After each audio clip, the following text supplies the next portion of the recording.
morning. I wanted to talk about something that I thought about this morning, which is adding punctuation. And what I mean by that is I had done a lesson with two ladies who were unfamiliar with my work, and at the end of each of their lesson, I had a different take on each individual as far as the way that they communicated with my horse and the way that my horse gave them their feedback to let them become more self-aware. I believe I'm kind of a translator or a mediator for things like that. So, for example, they didn't know that my horse was perceiving, say, the first lady, she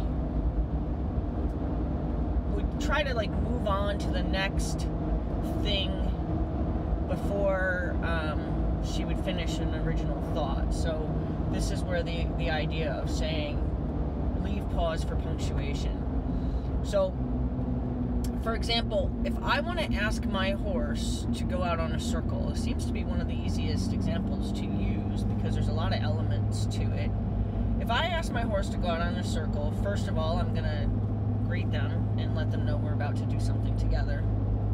Then I'm going to ask them to back up, which is something as simple as a wiggle of a finger, but as they learn, sometimes you have to take the volume up, and the volume being where I start off with just an ask or a suggestion, and then it turns more into a stronger ask, and then it turns into a tell, and then it turns into an insistent tell.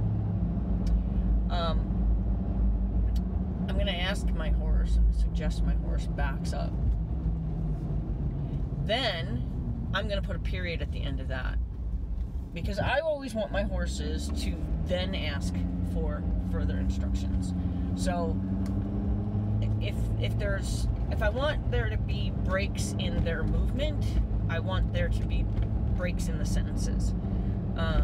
So if I ask them to back up and then I want them to ask me, now what would you like me to do? I want to be able to tell them to back up, pause, ask me a question, and then I'll then be in a position to further explain what I want. I like the idea that my horse has a chance to have that pause. So if you think in the lines of add punctuation, add periods at the ends of your sentences, so that way you remember to give your horse pause, give your horse breaks. So ask them to back up, put a period on it, wait for them to ask, then tell them to go left or right, and then ask them to go. There's a period at the end of the go. Then the next sentence would be the allow. I'm allowing them to just go around in a circle. I'm allowing them to have responsibility for their role in this game. The next sentence is me asking them to stop, turn, and face me, period. You could even say stop, turn, face me, stay, but stop is kind of, should mean don't move out, don't continue to move at all. But sometimes you might want to make it all one thing and be like, stop, turn, face, stop your front feet, turn your hind feet, face me, and don't move, period. Then I want them to ask me another question. What would you like me to do? Would you like me to go the other way? Would you like me to just stand here and cock a leg and relax? Would you like me to lick and chew because it all made sense to me what you've asked of me? Would you like me to come in and visit with you? Are we done? I want my horse to keep asking. I want them to ask me questions all the time. To me, that's important that your horse asks questions. So your next sentence would be, I'd like you to come to me. When they get far enough, period. I'm going to come pet you, period. So if you think about maybe segments or sentences, think about having punctuation, think about having breaks in your conversation. If I were to push my horse just out on the circle and just keep pushing him, my horse is going to keep asking questions. If I were to just like be standing up close with my horse and point in the direction I want them to go and start trying to drive them that way, they're going to stay real close to me at first. They're going to stay real close to me, and they're going to keep asking. They're going to keep one ear and one eye on me, and they're going to keep asking me, what do you want me to do? What do you want me to do? This, I'm not really sure. This doesn't really make that much sense. What do you want me to do? And then gradually the horse figures it out. And almost every time you do it.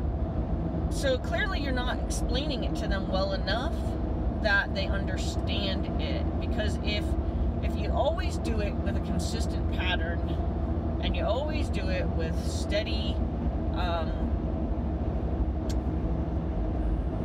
confidence for them that there's gonna be breaks in the sentences, your horse will always understand. But if I was to just try to make a very long run-on sentence of get away from me, go out on the circle and get going, get going, get going, my horse isn't going to really understand that as being something fluid. It'll look confusing to the horse. It'll look like the horse is asking a lot of questions. And it'll feel a little frustrating for you because you don't understand why your horse doesn't understand. And so I guarantee there's a lot of misunderstanding when you first put your horse out on a circle, when the horse doesn't just know to go out on the circle, turn left, turn right, and go out on the circle, where it seems like you have to kind of chase them off of you and chase them into a farther away arc, so that way they can find their footing, so to speak, and then they get it. And they might even, be okay once they're out on the circle, as far as, then they'll understand their walk, trot, canter cues, because a lot of times people use words, or they use, like in my case, I use specific numbers of kisses. The horses will understand maybe once they're out on the circle. But there's no reason that you should not explain to your horse better about what you're asking them to go do. So for me, if you just explain it, and it always has punctuation, it always has time for them to go one sentence, two sentences, three sentences, okay, and now I'm out on the circle because I understood this conversation. I don't know, for me, it just seems like it makes more sense than to blur it without punctuation, to make sure that your horse really understands the conversation you're trying to have with them, and they're always happy to comply, always. If a horse understands what you want from them, they're always happy to comply. For like just a quick example is my one horse who had come from a situation where nobody knew he was injured, and nobody listened to him, and he didn't have a voice, and I finally gave him a voice. And the first thing that I ever fully explained to him, and I took my time with him to allow him to listen to each instruction as part of it, because all of it was instruction. Okay, so what I'm talking about is putting his blanket on, and I put blankets on over their heads, and so I leave the buckles done across the chest. I don't undo the buckles, and I run the blanket up my arm, and then I turn the tail flap around, and then I hold the hole for them to put their head through the hole. That's the first thing that I explained to the horse, and to this day, that's like the most excited he gets when he sees a blanket, because he's like, oh, I know this one. Kind of like when you're in class and the teacher's asking a question, and you know 100% that you know the answer, and your hand can't get up in the air fast enough for the teacher to call on you. That's the way this horse is when it comes to that particular thing. So what that does is that always reminds me that if you break it down into small enough pieces, and you break it down into individual sentences, your horses will be happy to do anything you want them to do. Now, this was a horse that was absolutely terrified of people, terrified of you just walking in the barn, like terrified. For him to see a blanket and go, I know this one, and then to see you raise the blanket and run your hand through it and be like, literally when I go, I put their blankets on in their stalls, and I lay them out in front of each stall, and each horse is turned, then I'll go in the stall and I'll, go back, kind of lean back out the door and grab the blanket. As soon as he sees me grab the blanket, he's ready. He's ready. He's like, you can feel his body come alive, and you can feel him say, I know this one, I know this one. Like, by his body coming alive, that's him throwing his hand up in the air. I know this one! And then I can't do it fast enough for him. Like, I can't get that run up my arm fast enough. He's like diving for the hole. He's trying to figure out, like, why aren't you doing this fast enough? I know this one. Let me answer this one. Just, if you explain everything to your horses, remembering to add punctuation, I promise you your horses will be so happy to do anything you want them to do. Just allowing them to know that you're having a conversation instead of like the end result. I guess that's the part 2. Like, you don't want the last word of a paragraph to be the only thing that they fully understand, like sending them out on a circle. Like, I want them to understand. I want you to back up. I want you to choose left or right because I told you, and I want you to walk or trot or canter off, staying on the circle.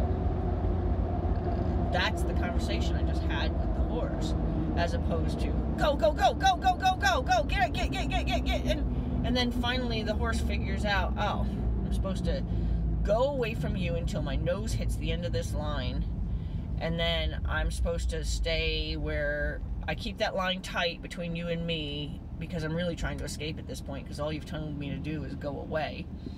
And, oh wait, you just said trot, I do know that one.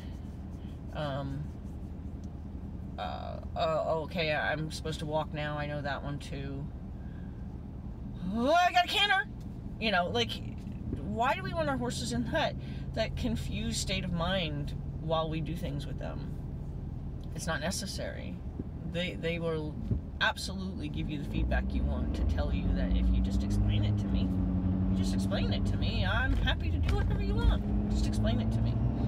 So, take the time to explain, take the time to break it down into sentences, and don't assume that a run-on sentence means anything to your horse. And watch your feedback. Watch how scared your horse is of you. Watch how scared your horse is of what you're asking of them. And then wonder, is it because it doesn't make sense? Is it because I'm thinking about the end result and not all the steps that my horse needs to understand to get to the end result? Did I blur everything for him, or did I explain it to him? And if you start asking yourself some questions, your relationship with your horses are going to be so much better, so much better. Self-aware. Ask yourself, is it possible that I didn't have a period in the right place for my horse to understand? Take the time to have conversations. The whole reason we're in horses is because we love the animal. Like, I don't know how love of an animal gets lost into a sport. I don't know that, and I'm not going to get really onto that subject, but you got into horses because you love the animal.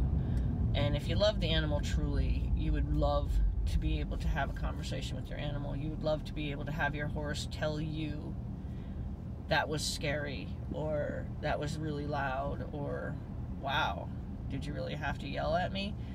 And often we're yelling, so that the other lady, she was very loud, and I would be curious to see if other people actually are that way too. And I'd be more curious to find out, like, what the energy is from. Is it because you have to, you come in and you want to overpower the horse right away and you're very loud, and I consider that loud. That's what I'm calling loud volume. Or is it because that's just how naturally you come at anything, people, animals, whatever. So I think the offended face that my horse had made at this individual made it really easy for her to see, because I, of course, then I quickly said, well, honestly, you just offended him because of how loud you were, and he just told you that. Like, he was just like, whoa, like, 5 seconds ago we were just hanging out and you were talking to her and I don't know, and then all of a sudden you're yelling at me, you know. It's easy to offend horses, but it's also, if you know what they look like when you offend them, it's easy to stop and go, ooh, maybe it was me. Maybe I was too loud. Let your horses tell you stuff, but the trick is that they're always telling you stuff. The trick really is listen.